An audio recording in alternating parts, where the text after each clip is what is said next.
नमस्कार. लक्षवेधीमध्ये आपल्या सगळ्यांचं स्वागत. सचिन वाझे काही लादे नाही का अशा प्रकारच्या शब्दांमध्ये ज्या पोलीस अधिकाऱ्याचं महाराष्ट्राच्या मुख्यमंत्र्यांकडून बचावात्मक स्वरूपात समर्थन केलं गेलं, त्या पोलीस अधिकाऱ्याच्या अटकेनंतर महाराष्ट्राच्या पोलीस दलातल्या 4 IPSच्या बदल्या कराव्या लागल्या. मुंबईचं पोलीस आयुक्त पद, ज्या पोलीस आयुक्त पदी बसलेला व्यक्ती हा अत्यंत सन्माननीय कारकीर्द राबवून आलेला असतो, त्याला उचलून होमगार्ड सारख्या ठिकाणी टाकावं लागलं. हे सगळं घडलं ते कोणत्या कारणांमुळे हे तर आपल्याला समजायचंच आहे, पण त्याचबरोबर या सगळ्या प्रकरणाचे राजकीय कंगोरे सुद्धा आपल्याला तपासायचे आहेत. लक्षवेधीच्या दुसऱ्या भागामध्ये आपल्या सगळ्यांचं आपण चर्चेसाठी स्वागत करूयात आणि आता आपल्या सोबत असलेल्या मान्यवरांचा एक पटकन आपल्याला परिचय करून देतो. माजी पोलीस अपर पोलीस महासंचालक पदी राहिलेले PK जैन, जयंतराव माइंडकर, शैलेंद्र परांजपे आणि त्याचबरोबर आपल्या सोबत मुंबईच्या माझ्या स्टुडिओमध्ये आहेत वरिष्ठ गुन्हे वार्ताहर प्रसाद नेरुरकर. नेरुरकर साहेब, आता आणखीन 2 मुद्दे आलेत. एक मुद्दा आहे तो मनसुखच्या शवविच्छेदन अहवालाच्या संदर्भातला. शवविच्छेदन अहवालाचा एक तपशील असं सांगतो आहे की मनसुखच्या शरीरामध्ये खाडीचं पाणी गेलेलं होतं. दुसऱ्या बाजूला असं सांगितलं जात आहे, जे भारतीय जनता पार्टीचे नेता आशिष शेलार यांनी सांगितलं की मनसुखच्या शवविच्छेदन अहवालाशी छेडछाड झाली आहे. या दोन्ही बाबत तुमचं निरीक्षण? वास्तविक छेडछाड होण्याचा काही प्रश्न येतच नाही. जो मृतदेह पाहिला तर जे ज्येष्ठ अधिकारी आणि जे ह्यापूर्वीचे निरीक्षक आहेत ते काय सांगतात की तो जे रुमाल होते ते तोंडावर ह्यासाठीच बांधण्यात आले होते जेणेकरून त्यांच्या तोंडामध्ये पाणी जाणार नाही आणि त्यांचं ते शरीर फुगून त्यांची बॉडी वर येऊन तरंगणार आणि कुठल्या तरी किनाऱ्यावर लागणार नाही, तीच पाण्याच्या खाली गेली पाहिजे आणि कुठेतरी तळाला लागली पाहिजे. त्यांची बॉडी लवकर भेटून देण्यामागचा उद्देश मारेकऱ्यांचा असावा. आता NIA पण ह्याच्यामध्ये पुन्हा फ्लॅशबॅकमध्ये गेलेली आहे. 17 तारखेला जेव्हा त्यांनी विक्रोळी येथे गाडी पार्क करून त्यांनी ओला मागवली, ओला मागवल्यानंतर मुंबई पोलीस आयुक्तालयांचं त्यांनी सांगितलं आणि तिथून त्यांनी ते लोकेशन बदलून आणखीन पुढे गेले. तर ह्या सगळा तपशील आता NIAच्या हाती येत आहे आणि आता मनसुख ते फ्लॅशबॅकमध्ये जाता NIAच्या हाती अशा काही गोष्टी आलेल्या आहेत की कदाचित मनसुख हिरेन यांना देखील या कटाची कल्पना असण्याची दाट शक्यता होती. मात्र ते तितके धाडसी आणि मनाने ठाम नव्हते, कमकुवत होते आणि ते कुठेतरी जर आणखीन वाजेंच्या व्यतिरिक्त आणखीन काही पोलीस अधिकारी याच्यामध्ये गुंतले तर ते फुटण्याची दाट शक्यता होती. कदाचित त्यामुळे तर त्यांचा मृत्यू झाला नसेल ना असा निष्कर्षाप्रत NIAचे अधिकारी आलेले आहेत. ठीक आहे, याच चर्चेला आपण थोडंसं पुढे नेऊयात. भारतीय जनता पार्टीचे प्रवक्ते आणि आमदार अतुल भातखळकर आपल्या सोबत जोडले गेलेले आहेत. अतुलजी, माझा आवाज आपल्यापर्यंत येतोय? हो हो, अगदी. अतुलजी नमस्कार आणि धन्यवाद. स्वागत आपलं या चर्चेत करतो. पटकन एक प्रश्न असा उपस्थित करतो की मनसुख हिरेन यांच्या मृत्यू प्रकरणाचेही धागेदोरे आणखीन पुढपर्यंत पोहोचलेले असतील अशी शक्यता या चर्चेच्या पहिल्या टप्प्यात आली. आता सुद्धा आपण शवविच्छेदनाच्या अहवालाच्या निमित्तानं विचारलेल्या प्रश्नाला जे उत्तर दिलं त्यातला संदर्भ ऐकला असेल. हे सगळं प्रकरण कुठवर आणखीन पुढे जाणार आहे? विरोधक या नात्यानं तुम्ही आता कोणत्या मुद्द्यांचा पाठपुरावा करणार आहात? मला एकच वाक्य म्हणावं असं वाटतंय की बात निकली है तो बहुत दूर तक जाएगी. आता ही दूर तक म्हणजे कुठपर्यंत हे येणारा काळ ठरवेल. कारण इन्व्हेस्टिगेटिव्ह एजन्सी पूर्ण क्षमतेने काम करते आणि त्याच्यामुळे याचे धागेदोरे हे राज्यातला सर्वात मोठा भूकंप करणाऱ्यापर्यंत सुद्धा असू शकतात. कारण मी पहिल्या दिवसापासून ज्या गोष्टीचा उल्लेख करतोय, विधानसभेत ज्या गोष्टीची मी स्वतः मागणी केली की मुळात राज्याच्या मुख्यमंत्र्यांनी जनतेसमोर येऊन 2-4 प्रश्नांची उत्तरं जनतेला दिली पाहिजे जी जनतेच्या मनात आहेत. पहिला मुद्दा असा आहे, 2017 साली 13 वर्ष सस्पेंड असलेल्या माणसावर खंडणीचा गुन्हा असताना त्याला मुख्यमंत्र्यांनी सेवेत का परत घेतलं? हे सेवेत घेत असताना मुख्यमंत्र्यांच्या निदर्शनास कमिटीने आणि गृहमंत्र्यांनी हे आणलं होतं का की त्याच्यावर खंडणीचा गुन्हा आहे? याचं उत्तर मुख्यमंत्र्यांनी दिलं पाहिजे. तो शिवसेनेचा माजी प्रवक्ता आहे, शिवसेनेचे कार्यकर्ते होते. असं असताना त्यांना परत सेवेत घेताना कुठला विचार मुख्यमंत्र्यांनी केला? तिसरा मुद्दा, सेवेत परत घेतलं तर थेट क्राईम ब्रँच का दिली? क्राईम ब्रँच दिल्यानंतर क्राईम ब्रँचच्या इंटेलिजन्स युनिटचा प्रमुख हा वर्षानुवर्ष सिनियर इन्स्पेक्टर असतो. बर असं असताना एपीआयला असताना त्यांना का त्याचं प्रमुख केलं याचं उत्तर दिलं पाहिजे. आणि अतुलजी. गेल्या वर्षभरातल्या 8 महिन्यातल्या सर्व इम्पॉर्टंट केसेस मध्ये आयोग बर. सचिन वाझेच कसे होते. अतुलजी, आता म्हणजे इथे इथे इथे आणखीन काही मुद्दे उपस्थित राहत आहेत. आपण ज्या प्रश्नांची मालिका समोर मांडली ते प्रश्न आतापर्यंत वारंवार समोर आले आहेत, पण त्याचबरोबर तुम्ही सुद्धा गेल्या काही दिवसांमध्ये काही वेगळे प्रश्न उपस्थित केले, त्याकडे मी आपलं लक्ष वेधतो. तुम्ही असं म्हणालात की एका एपीआय पदावर असलेल्या माणसाशी पोलीस आयुक्त तासनतास कसे काय चर्चा करत होते, हा एक तुमचा प्रश्न होता. आत्ताच्या घडीला अतुलजी, मला अशी माहिती तुमच्याकडून हवी आहे की जे काही घडलंय, जिलेटिनच्या कांड्या ठेवण्यापासून ते मनसुखची डेड बॉडी अर्थात मृतदेह मिळेपर्यंत यातलं काहीच आयुक्तांना माहित नव्हतं. आणि आयुक्तांना माहित नव्हतं तर मग वर गृहमंत्री आणि त्यावर मुख्यमंत्री इथपर्यंत या सगळ्या प्रकरणाला पोहोचूच दिलं नव्हतं. हे सगळं वाझे एकटे करू शकतात? नाही बघा, वाझे हे एकटं करूच शकत नाहीत. वाझेला आशीर्वाद पूर्णपणे परमवीर सिंग यांचा होता. ज्यांना पोलीस दलातल्या आतल्या बातम्या माहिती आहेत त्यांना हे माहिती आहे. परमवीर सिंग यांच्या टोळीमधले कोण कोण लाडके त्यांचे पोलीस अधिकारी होते. आपण सगळ्यांनी हे पाहिलंय की एपीआय वझे हे मुख्यमंत्री आणि परमवीर सिंग यांच्या गळ्यातले ताईत होते. आणि त्याच्यामुळे क्राईम ब्रँच मध्ये गाड्या वापरल्या गेल्या दहशतवादी कृत्य करण्याकरता आणि खंडणी करता. हे सीपीला माहित नव्हतं. आणि जर का त्या सीपीला माहित नव्हतं, जर का असं आपण गृहीत धरलं तर सीपीला तात्काळ निलंबित केलं पाहिजे. माहित नसलं तरी सुद्धा माझं तर म्हणणं हे माहित होतं. आणि म्हणून मी 3 दिवसापासून ही मागणी करतोय. आणि आजही त्यांची बदली केल्यानंतर माझी रिॲक्शन ही येत आहे की ही केवळ मखलाशी आहे. अतुलजी, याच मुद्द्याला थोडंसं पुढे नेऊयात. आपण असेच थोडा वेळ अजून आमच्या सोबत थांबा. आपल्या सोबत वरिष्ठ गुन्हे वार्ताहर या नात्यानं प्रसाद नेरुरकर आहेत, पोलीस अधिकारी या नात्यानं राहिलेले पी.के. जैन आहेत आणि काही राजकीय विश्लेषक आहेतच, ज्यामध्ये एक नाव जयंतराव माइंडकरांचं आहे आणि शैलेंद्रजी परांजपे आहेत. चर्चेला थोडं पुढे नेतोय अतुल भातखळकर, आपण सोबत राहा. मला एक विचारायचं आहे प्रसाद नेरुरकर आपल्याला. प्रसादजी, एक गोष्ट स्पष्ट करा की आता हा सगळा मामला राजकीय नेत्यांच्या पर्यंत जाईल. तुम्हाला वाटतंय एखादा राजकीय नेता हा एनआयएच्या समोर बोलावला जाऊ शकतो, त्यांचा या सगळ्या प्रकरणाशी काही संबंध आहे का हे विचारलं जाऊ शकतं? काल मर्सिडीजमध्ये जो काही दस्तऐवज सापडला, जे काही तिथे डायरी आणि आणखीन मोबाईलचे नंबर आणि व्हिडिओ शूटिंग आणि व्हिडिओ फुटेज ते तिथे पंचतारांकित हॉटेलमध्ये वास्तव्य होतं. या काळातलं फुटेज आणखीन पुढे आलं आणि त्या फुटेजमध्ये जर जी संशयास्पद व्यक्ती दिसेल आणि ती राजकारणातली असेल तर ती नक्की या चौकशीला सामोरं जावी लागेल.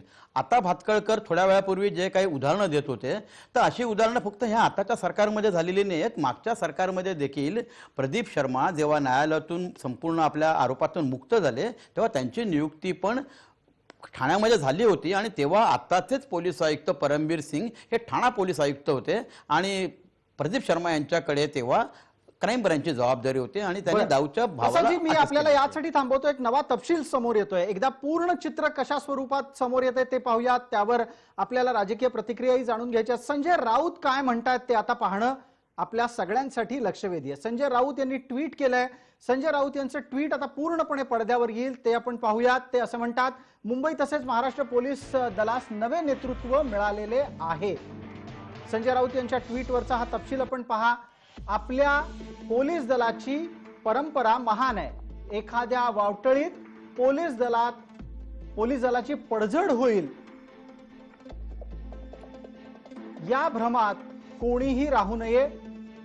खाकी वर्दीचा मान आणि शान या पुढील काळात अधिक हिमतीने आणि सचोटीने राखली जाईल, हीच अपेक्षा.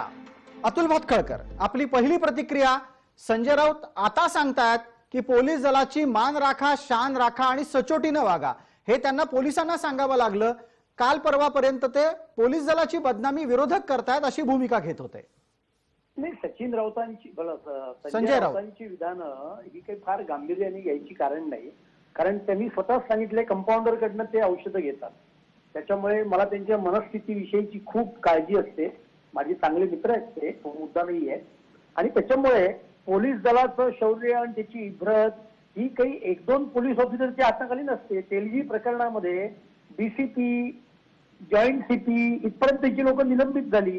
त्यामुळे मुंबई पोलीस दलाची इब्रत ही काही धुळीला मिळालेली नाहीये. मुद्दा यातला हा आहे की जेव्हा पोलीस प्रशासनामध्ये अशा काही गोष्टी घडतात तेव्हा त्यावेळेचे सत्ताधारी राजकीय नेतृत्व कसं वागतं हा त्यातला खरा महत्वाचा मुद्दा आहे. आता इथे आपण राजकीय नेतृत्वाचा मुद्दा काढलात. मी आपल्याला एका दुसऱ्या मुद्द्याकडेही त्या निमित्तानं वळवू इच्छितो. तो असा आहे की शरद पवारांनी सरकारवर आलेलं सगळं संकट दूर केलेलं आहे का? पवारांनी शिवसेनेला सुद्धा या संकटाच्या काळातून बाहेर काढलं आहे का? केवळ आणि केवळ राष्ट्रवादीला सेफ झोन मध्ये नेऊन ठेवलंय? हे बघा, याचं काही राजकीय विश्लेषण खरं तर करायची वेळ नव्हे, पण अनिल देशमुख हे महाराष्ट्राच्या इतिहासातले एक अत्यंत अकार्यक्षम आणि राजकीय स्वरूपाचे असे गृहमंत्री आहेत. हे विधानसभेत सुद्धा मी त्यांच्या तोंडावर सांगितलेलं आहे. आणि त्यामुळे कुठल्याही प्रकरण आलं की आम्ही भाजपची चौकशी करू, भाजपची चौकशी करू, भाजपच्या चौकशा जरूर करा, आम्ही स्वागत करतो, पण त्या चौकशीचा रिपोर्ट द्या ना. कोरोना यायच्या आधी या महाशयांनी सांगितलं होतं की आम्ही भाजपच्या काळामध्ये फोन टॅपिंग केलं विरोधी पक्षाचं, त्याची चौकशी करू. अरे तो वर्ष होऊन गेलं, ते चौकशीचं काय झालं? कंगना राणावतच्या ड्रग कनेक्शनची हे चौकशी करणार होते, त्याचं काय झालं? भाजपच्या ड्रग कनेक्शनची चौकशी करणार होते, त्याचं काय झालं? बरं, आम्ही काही यांच्यासारखं असं म्हटलं नाही की चौकशी करूच नका, करणार असाल तर सीबीआय कडनं करा, एनसीबी कडनं करा. आम्ही म्हटलं पोलिसांकडनं करा, तुमच्या अखत्यारीतील पोलिसांकडनं करा, आमची काही अडचण नाहीये. कर नाही, त्याला डर नाही. आणि त्याच्यामुळे पवारांनी अत्यंत हुशारीने यात गेम केलेला आहे.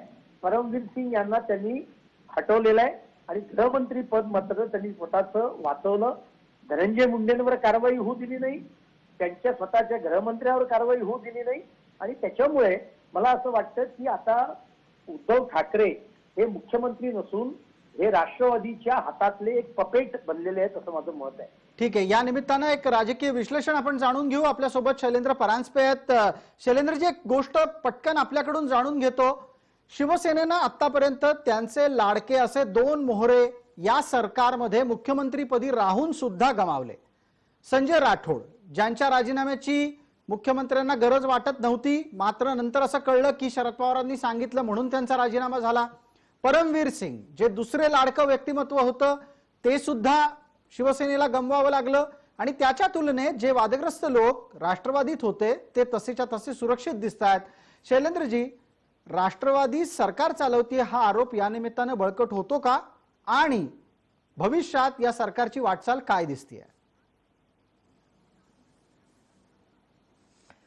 तुमच्या दोन्ही प्रश्नांची उत्तरं अगदी सोपी आहेत. कारण ज्यांनी विधानसभा कव्हर केली आहे, आता जे रेग्युलर मंत्रालयात रिपोर्टिंग करतायत त्या सगळ्यांना माहीत आहे की शेवटच्या दिवशी विरोधी पक्षनेते असलेल्या फडणवीसांनी आरोपही केला होता की मुख्यमंत्री हाऊसलाही तोंड देत नाहीयेत, हाऊसमध्ये गदारोळ झाला तर सभापतींच्या दालनातल्या बैठकांनाही येत नाहीयेत, आणि सगळा जो काही कार्यभार आहे तो अजित पवार आपल्या डोक्यावर घेत आहेत. त्यामुळे जणू काय अजित पवारच सरकारचे प्रमुख आहेत की काय असं वाटावं, असं एकूण विधानसभेतलं वातावरण असतं. आणि तुम्हाला गंमत वाटेल, परंतु सभागृहात गदारोळ चालू असताना तात्पुरते किंवा तालिका अध्यक्ष असलेल्या एका अध्यक्षांनी तर असं म्हटलं की अजितदादांनी जर अपोजिशनला शब्द दिला असेल तर तो मानायला हवा. म्हणजे आपण चेअरमध्ये आहोत असे भान लोकांना नाही, इतकं अजितदादांच्या शब्दाला मान आहे. आणि मुख्यमंत्री मात्र पळ काढतायत या सगळ्या चर्चांपासून, असं साधारण चित्र दिसतंय. त्यामुळे शैलेंद्रजी, मी आपल्याला थांबवतोय. एकच मिनिट शैलेंद्रजी, हातात आहे असं दिसतंय. देवेंद्र फडणवीस यांची पत्रकार परिषद सुरू होती, ती ऐकूया. जिस प्रकार से जिलेटिन स्टिक से भरी हुई एक स्कॉर्पियो पाई गई और उसके बाद जो घटनाएं घटी वो आप सभी के सामने है. जिस प्रकार से पुलिस महकमे से ही इस प्रकार की गाड़ी प्लांट की जाती है और उसके बाद की घटनाओं में इसमें की सबसे बड़ी कड़ी मनसुख हिरण, इनको जिस प्रकार से मर्डर उनका किया जाता है, जिस प्रकार से उनका खून किया जाता है, ये सारी चीजें मुंबई और महाराष्ट्र के इतिहास में इससे पहले कभी नहीं हुई। हमने 90 के दशक में क्रिमिनलाइजेशन ऑफ पॉलिटिक्स, राजनीति का अपराधीकरण, ये महाराष्ट्र में उसका अनुभव लिया था। और उसी प्रकार की परिस्थिति, और अब तो अगर रक्षा करने वाले ही इस प्रकार से अपराधी तत्व बन जाए तो सुरक्षा कौन करेगा, यह सवाल है। इसमें सबसे अहम सवाल यह होता है कि एपीआई सचिन वाजे, इन्हें नौकरी में वापस क्यों लिया गया। वे 2004 में सस्पेंड हुए, 2007 में उन्होंने वीआरएस दिया और उसके बाद उनका वीआरएस एक्सेप्ट नहीं हुआ क्योंकि उनके ऊपर इंक्वायरी चल रही थी। 2018 में जिस समय मैं मुख्यमंत्री था, उस समय शिवसेना की ओर से दबाव था कि एपीआई वाजे को फिर एक बार सरकार की सेवा में लिया जाए, पुलिस महकमे में लिया जाए। और उस समय मैंने उनका पास्ट रिकॉर्ड देखने के बाद यह तय किया कि एडवोकेट जनरल की सलाह मैं इसमें लूंगा।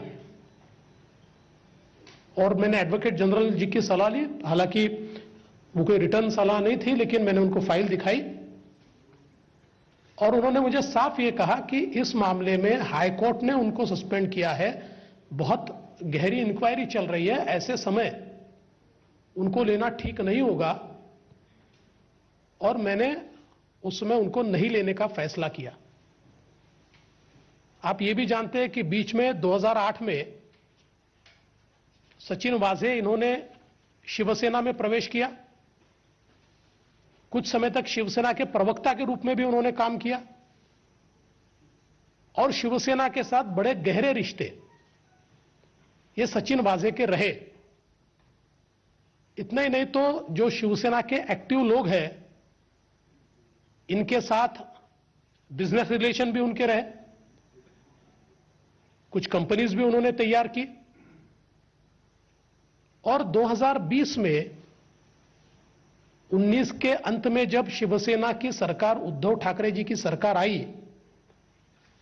तो फिर एक बार सचिन वाजे को वापस लाने का प्रयास शुरू हुआ।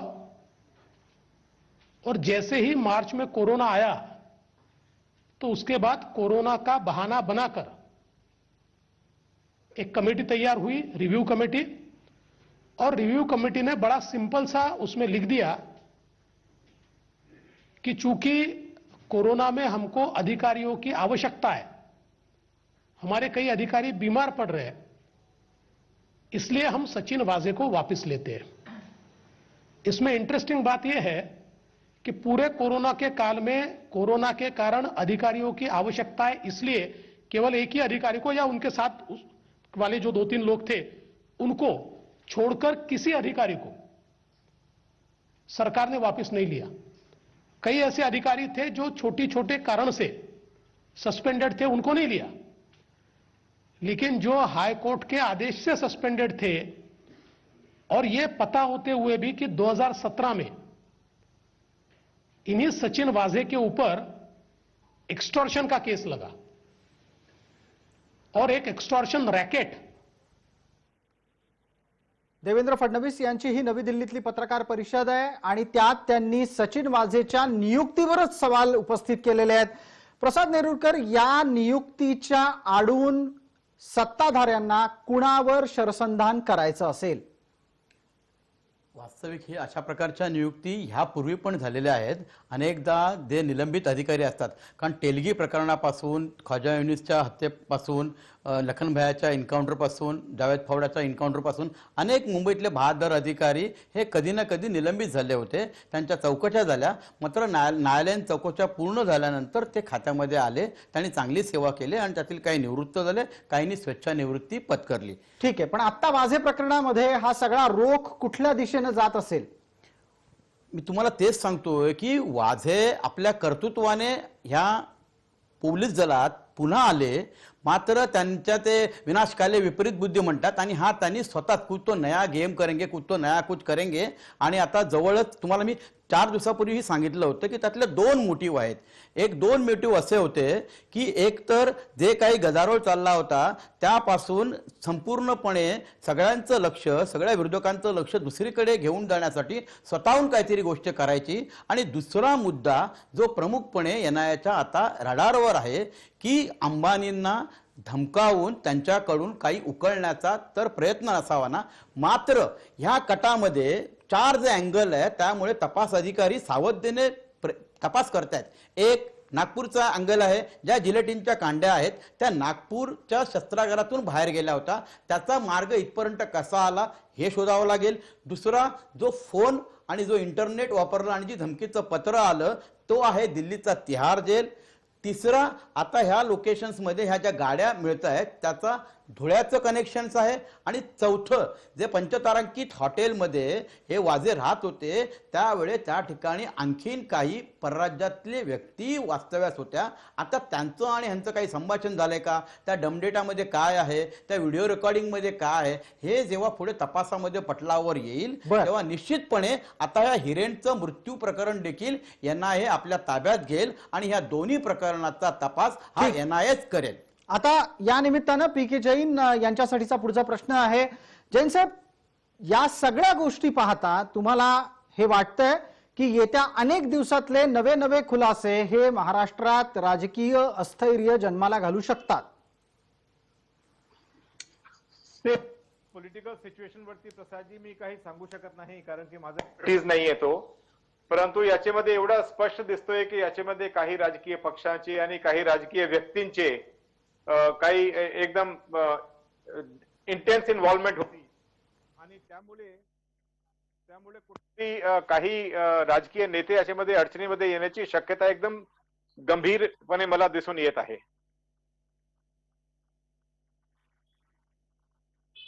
जैन साहेब, आपण आपलं म्हणणं पूर्ण करा, मी आपलं म्हणणं ऐकत होतो. माझं म्हणणं ते साहेबांचं भाषण चालू आहे माजी मुख्यमंत्र्यांच्या, म्हणून मला ते ऐकू येत नाही. पण माझं एवढंच म्हणणं आहे की याच्यामध्ये की पॉलिटिकली काय घडामोडी होणार आहे याबद्दल मी सांगू शकत नाही, परंतु याचे धागेदोरे काही प्रमुख राजकीय व्यक्तींपर्यंत पोहोचतील याच्याबद्दल माझ्या मनामध्ये काही संशय वाटत नाही. मला दिसून येते की काही लोक याच्यामध्ये इन्व्हॉल्व सापडतील आणि त्याच्यावर येत्या काळामध्ये कारवाई सुद्धा होण्याची शक्यता आहे. ठीक आहे, आपल्यासोबत जयंतराव माइंडकर आणि शैलेंद्रजी परांजपे आहेत. शैलेंद्रजी, पटकन 30 सेकंदात आपली प्रतिक्रिया भविष्यकालीन राजकीय घडामोडींच्या बाबत, आणि त्यानंतर जयंतराव माइंडकर बोलणार आहेत. आधी शैलेंद्रजी परांजपे. काही नाही, ठाकरे सरकारसमोर खूप मोठं संकट आत्ता तरी आहे. एम्बॅरसमेंट विधानसभेत झालीच होती, त्याचं वाजेंवरनं जे काही फडणवीसांनी तोफा डागल्या त्याचं आज काय परिस्थिती आहे हे दिसतंय सगळ्यांना. वाजे ओसामा बिन लादेन आहेत का म्हणणाऱ्या मुख्यमंत्र्यांना बॅकफुटवर जावं लागलंय. पवार संकट मोचक आहेत का काय, का ते सगळं घडवत आहेत, हेही गुड पुढच्या लोकांना संशोधनासाठी मिळेल. आणि सगळं काय आलबेल नाही इतकं आता आहे. फक्त सरकार एकदम एका रात्रीत अडचणीत येईल असं मला वाटत नाही आज तरी, कारण त्यांच्याकडे नंबर्स आहेत. 144 पेक्षा जास्त आमदार आहेत, त्यामुळे आता ते संकट तितकं गहरं आहे का नाही हे येणारा काळ ठरवेल. आज तरी तितकं वाटत नाही. ठीक आहे जयंतराव, आपली प्रतिक्रिया 30 सेकंद आहेत, वेळेची मर्यादा आहे.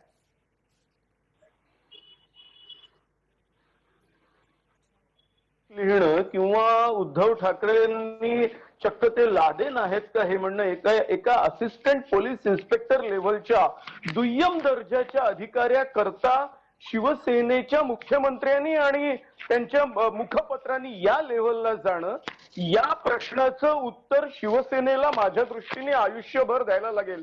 कारण ज्या पद्धतीने सचिन वाझेंच्या भोवती जाळं विणलं जात आहे ते पाहता अनेक राजकीय व्यक्तींकडे याचे धागेदोरे मिळू शकतात आणि माझ्या दृष्टीने ही त्यांची एक हिमालयन ब्लंडर ठरू शकते. आणि या तुम्ही जे संकट मोचक पवार असा शब्द वापरलेला आहे, मला असं वाटतं जर या क्षणी कुठेतरी अशी काही सचिन वाझेंना मदत करणारी अशी कोणाही राजकीय नेत्याची जर का काही लक्षात आलं तर मला वाटत नाही, जे शरद पवारांनी कालच्या प्रेस कॉन्फरन्स मध्ये सुद्धा सांगितलं की आम्ही कुठेही इंटरफिअर करणार नाही, जो अधिकारी दोषी असेल त्याच्यावर कारवाई करू शकता, आहे. त्यांनी कालच्या प्रेस कॉन्फरन्स मध्ये सुद्धा क्लिअर सांगितलेलं आहे. ठीक आहे, अगदी त्याच्यामुळे मला धन्यवाद एकूणच- जयंतराव माइंडकर या सगळ्या प्रतिक्रियेसाठी, आणि आपण सर्व मान्यवर या चर्चेत सहभागी झालात त्याबद्दल आपले खूप खूप आभार. लक्षवेधीमध्ये वेळ झाली आहे इथेच थांबण्याची. सर्व प्रेक्षकांना जय महाराष्ट्र.